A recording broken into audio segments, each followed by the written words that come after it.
What up, y'all? This is your boy, Mr. Downtown Ray Mello, and you're listening to the Entertainment Report for Thursday, July 24th, 2014, delivering some of the major stories and trends going on in the world of entertainment. You can follow the show on Facebook and Twitter, facebook.com/The Entertainment Report with Ray Mello, that's RAYMELO, and on Twitter @The Enter Report. Producers of CBS's Big Brother broke the news to Ariana Grande's brother late Wednesday that his grandfather had passed away, and the whole Big Brother house is rallying around him. TMZ broke the story earlier yesterday. Frankie Grande's grandpa died on Tuesday, but Ariana obeyed his final wish to let Frankie continue on Big Brother despite his illness. But this evening's producers passed a note to Frankie from his family, which revealed the sad news. According to bloggers watching the Big Brother live feed, Frankie broke down in tears and shared the news with everyone else in the house. Some of the other house guests were crying too. On Twitter, Big Brother League, Frankie's grandfather's death has hit Zach, one of the cast members. Zach is crying in the lounge alone. Zach, this sucks. #BB16. Now, it's extremely rare for Big Brother producers to break quarantine and allow contestants to get news from the outside world. One of the only times that we can remember it happening was for 9/11. Still unclear at this point who made the final call in this case. TMZ reached out to producers, but so far no word back. Singer Robin Thicke is waving the white flag, telling people in his camp his marriage to estranged wife Paula Patton has collapsed. Thicke certainly gave a strong sign of the union is over by listing his LA home Monday. Paula has not lived in the house since their separation in February. After that, a picture came out where he was grabbing another woman's butt. It became public. Sources connected with Robin told TMZ an attorney is already working on a financial settlement separating assets. TMZ sources say, however, neither side has hired a divorce lawyer. Thicke is saying he will not be the one who files divorce. She'll have to do it. But he says he's done begging and is moving on. Rapper Lil Scrappy went ballistic Wednesday after his daughter was repeatedly passed over during a contest at the Nickelodeon Suites Resorts in Orlando because he believes the staff favored white kids. The Love and Hip Hop star was at the pool with Mama D and his 9-year-old daughter, Amani. They were together for a game where the staff calls kids up on stage for contests. Mama D told TMZ Scrappy became furious when the staff kept skipping over his daughter and other black kids. In the video, you see Scrappy confront the host. It's hard to hear him, but Mama D tells us, he said, "You need to pick my daughter. There is some racist ass shit." The person shooting the video tells us they support Scrappy's position in the situation. The host implores Scrappy to get off the stage, and then Mama D stepped in and repeated the claim. Amani finally pushed her dad off stage. A rep for the resort told TMZ they don't discriminate on race, color, religion, sex, or national origin. They add that participants must follow the specific protocol, and that Scrappy's daughter did participate in the show. Jean Kasemm just made another enemy. Her attorneys are cutting her off, claiming she's a pain in the ass client who also happens to owe them a ton of money. According to documents filed in Casey Kasem's conversationship, attorney Haney and Young are asking the court to relieve them as counsel for Jean. Louis Mandylor, best known for his role as Nina Zardalis' brother in the movie My Big Fat Greek Wedding, is likely to be alive after collapsing on the set of his new movie. Mandylor was shooting scenes in 90-plus degree heat weather Tuesday for the movie Days Life End when he became ill and was rushed to a hospital in Tyler, Texas. Doctors diagnosed the illness as heat exhaustion and dehydration, which affected Mandylor's kidneys. They say kidney failure was on the horizon, this according to Mandylor's people. He's expected to recover and should be released from the hospital Friday. Emmy Award-winning actor and the star of 30 Rock, Alec Baldwin, who called New York City a mismanaged carnival of stupidity, says he won't apologize for his disorderly conduct arrest in May, and he could ultimately end up on the winning end. Alec was in a New York City courtroom Thursday to face a disorderly conduct charge for allegedly berating officers who stopped him in May for riding his bike the wrong way on Fifth Avenue. Baldwin told the judge he'd rather pay a fine than say he's sorry for going off on the cops. The judge who told Baldwin he had a short fuse asked, quote, "Can you stay out of trouble, Alexander?" Baldwin said, sure, and the judge says he dismissed the charges entirely if Alec can keep his nose clean for 6 months. International soccer star Cristiano Ronaldo is about to become a young cash money billionaire because sources told TMZ Sports Lil Wayne is starting his own sports management company and Ronaldo will be client number one. Sources told TMZ Weezy has been wanting to get into the sports management game for a while and has his sights set on the Team Portugal stud, not just because he's a huge sports star, but because they're friends. TMZ told Weezy's company will be working with Polaris Sports, which is affiliated with the CAA agency, and Just a Few, through which Ronaldo's agent Jorge Mendes operates. TMZ source tells Wayne's company will handle Ronaldo's sports management affairs in the United States, everything from branding to marketing and endorsement deals, even modeling. Seems Ronaldo's pumped up about the situation. He just posted a photo with the Prime Minister of Japan along with other Japanese politicians. They were all throwing up the Young Money, Cash Money billionaire sign. Big Bang Theory actress Mayim Bialik is coming aboard as the host of TV Land's upcoming reboot of the classic hidden camera series Candid Camera, that the network said Thursday. Bialik chimed in on her upcoming duties via Twitter, writing, "I have a new side gig." As reported in April, Peter Funt, son of Candid Camera's creator and original host Alan Funt, will co-host the series as well as serves as executive producer. Silverman's multimedia studio Electris and Funt's Candid Camera Incorporation are co-producing with Silverman, also executive producing.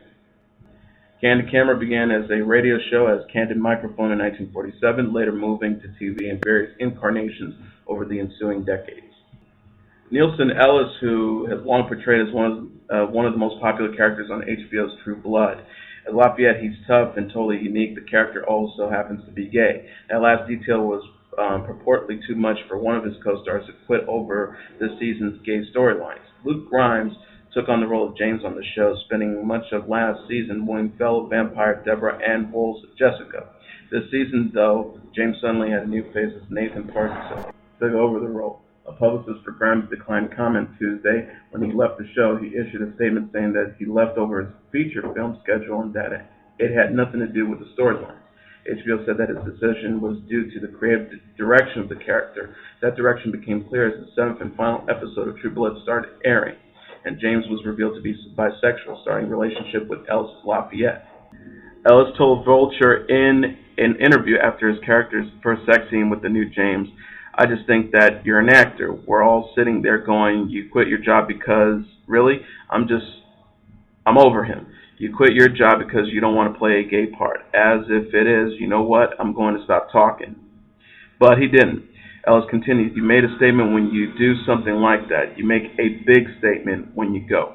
I don't want to play this part because it's gay. If you have a child, if you're going to have a son and he comes out gay, what are you going to do? If you have a daughter who comes out gay, you just made a statement and it has ripple effects." He also added that the show, like True Blood, almost demands that its actors come in prepared to expect the unexpected. Created by Alan Ball, who is openly gay, the drama is known for its sexual content and LGBT characters and relationships. Ellis said, "I'm supposed to do what my boss tells me to do as an actor. I can't approach a character with judgment. I certainly can't tell my boss I can act what I want to act, but not what you tell me to act, especially on a show where you come in knowing what it is." Amazon.com loses 27 cents per share on the revenue of $19.34 billion. Stock drops after hours. Amazon was expected to lose 15 cents per share for the second quarter. The actual loss came to 27 cents a share. But look at the bright side. There's still free shipping for orders over $35. Analysts were spot on with their revenue estimate of $19.34 billion. However, a 23% sales increase year over year. The negative earnings come from a net loss of $126 million for the quarter ending June 30th, 2014. For the same three-month period last year, Amazon reported a loss of 2 cents per share. Amazon stock has closed up slightly, an increase of 47 cents per share or 0.13% on Thursday. After the earnings were released, however, the stock dropped significantly. At the time of this writing, Amazon was trading down more than $26 per share on the late exchange. Jeff Bezos, founder and chief executive officer of Amazon.com, said in the earnings press release, "We continue to working hard on making the Amazon customer experience better and better." Then he tooted a ton of products that his company recently introduced, including Prime Music and Kindle Unlimited subscription. Another of those is the Amazon Fire Phone, to which Bezos commented, "Today's customers all over the U.S. will begin receiving their new Fire Phones, including Firefly, Dynamic, Perspective, and 1 full year of Prime. We can't wait to get them in customers' hands." Rapper Nicki Minaj bared her very ample backside on Instagram Thursday to promote her new single, Anaconda. The photo of the Pink Friday rapper, which shows her posing in a pink sports bra, a pink G-string, and pink and blue basketball sneakers, left very little to the imagination. Unless, of course, your imagination went into overdrive trying to figure out how exactly she managed to get her kicks so darn shiny. The super bass superstar teased the surprise of her fans, whom she affectionately calls her barbs, early Thursday by tweeting, if you're ready for the surprise, hashtag MTV's hottest Nicki Minaj. Anaconda will be on Minaj's upcoming album, The Pink Print. The single slithers onto iTunes on July 28th. The rap was not sure if anyone was ready for the new promo shot, but it does show the promo shot of the new single with Nicki Minaj. After many rumors and wild media speculation, Interstellar director Christopher Nolan and star Matthew McConaughey surprised Comic-Con's Hall H crowd by making their first appearance at the Pop Culture Festival. And once they hit on stage, it seemed somewhat likely that a new trailer would be screened for the audience. More intriguingly, the duo provided more details on how the movie came to be and what to expect this November. McConaughey, who had shockingly never made it to the Comic-Con before, came out first to a wild standing ovation. He revealed his first meeting for Nolan for 3 hours without the movie ever being brought up or discussed. He recalled, I remember leaving thinking, what was that about? He liked meeting me, and a week later I got the script. I liked it quite a lot, and I was in. His character Cooper, a pilot, engineer, and widowed father of 2 children. According to the recent Best Actor Oscar winner, the near-future world Interstellar is set in a society that is, quote, just sustaining. There is barely enough clean water or food or no space exploration to really speak of. Things change, however. McConaughey said the dream of being a pilot comes to his door again. He gets to lead a great mission. He's got to leave a family, leave 2 kids. That's part of what my man Cooper has to go through. As for working with Nolan, McConaughey said the Inception helmet is always out for original. You are aware of his films. Everything he wants to do is original. He will not repeat it. He wants an original take on everything. He works on his instincts completely. In fact, the Dallas Buyers Club star said Nolan knows the world he's created so well that he shoots only 2 or 3 takes. As he told Hit Facts last year, he again noted that filming Interstellar felt like many of the independent films that have revived his career. Comedian Jerry Seinfeld says a Seinfeld reunion would be an embarrassment. July marks the 25th anniversary of the premiere of NBC's Seinfeld, which is routinely held up as one of the greatest sitcoms in television history. The only one hoping that we might someday get the chance to revisit Jerry, George, Elaine, and Kramer in anything longer than a Curb Your Enthusiasm episode or a Super Bowl commercial is still out of luck. In a recent Ask Me Anything on Reddit, Seinfeld reiterated that he has no interest in revisiting his legendary sitcom. He wrote, I think it would be lame, and I think it would be an embarrassment to the nice place that the show occupies. I'm absolutely happy keeping it the way it is. You can't keep asking for more of certain things, you know. One of the keys to life is having a sense of proportion, knowing how long to sit at a restaurant after you've eaten or how long you should go on a vacation. If you go to Hawaii for a month on vacation, I guarantee you that by the end, you'll hate it. So it's the same with a TV show. You want to do a certain amount of it, so that's when people look back on it and they love it. I could have easily done the show for 1 or 2 or 3 more years, but it would have changed the way people look back at it. I think I've made the right decision because people like the show now even more than they did in the 1990s, but it didn't get worn out.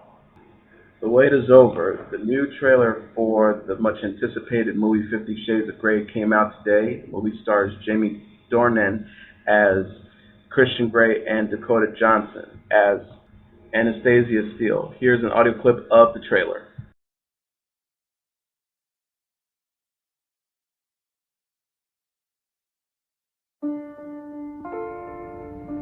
So this is just an interview for the newspaper.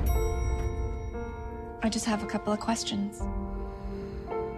Mr. Grey will see you now.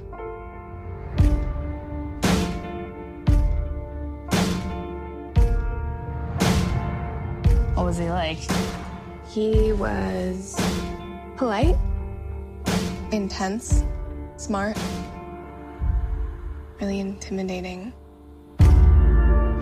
Do you have any interests outside of work? What about you? I'd like to know more about you. There's really not much to know about me. Look at me.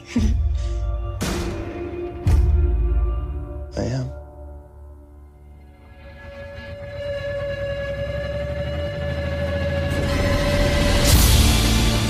To what do you owe your success? I exercise control in all things, Miss Steele.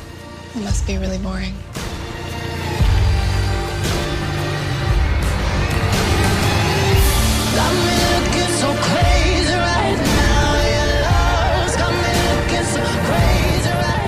I'm incapable of leaving you alone.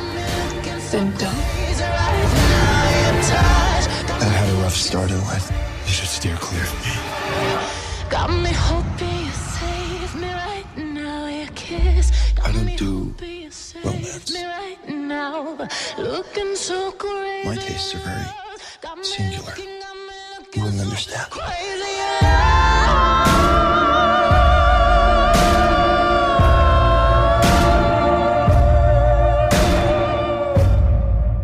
Enlighten me then.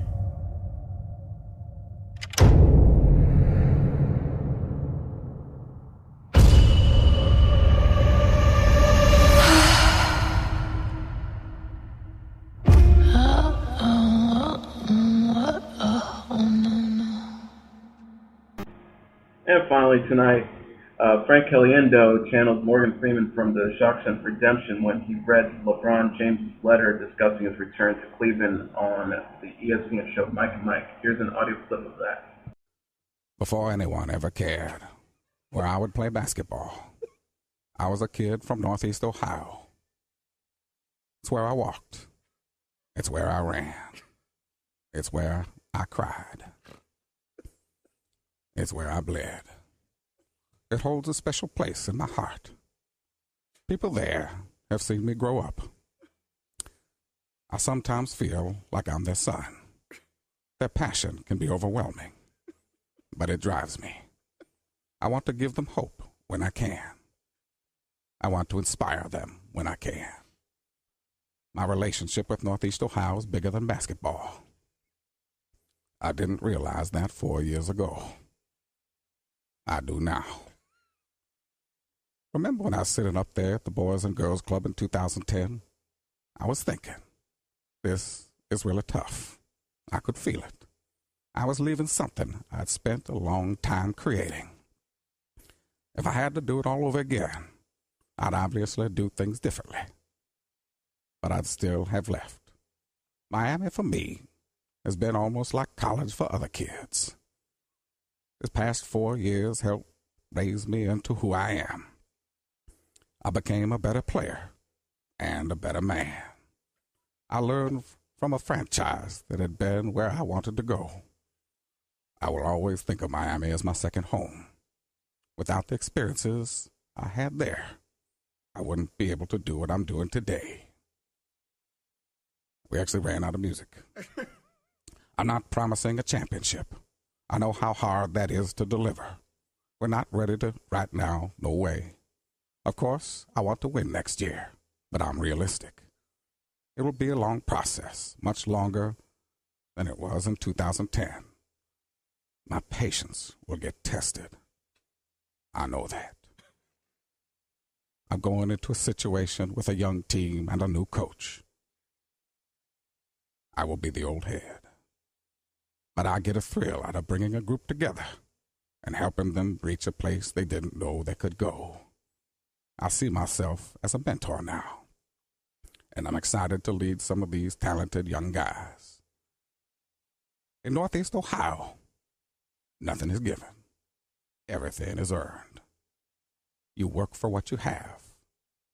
I'm ready to accept the challenge. I'm coming home. The end. Oh my God! Wow, that's fantastic.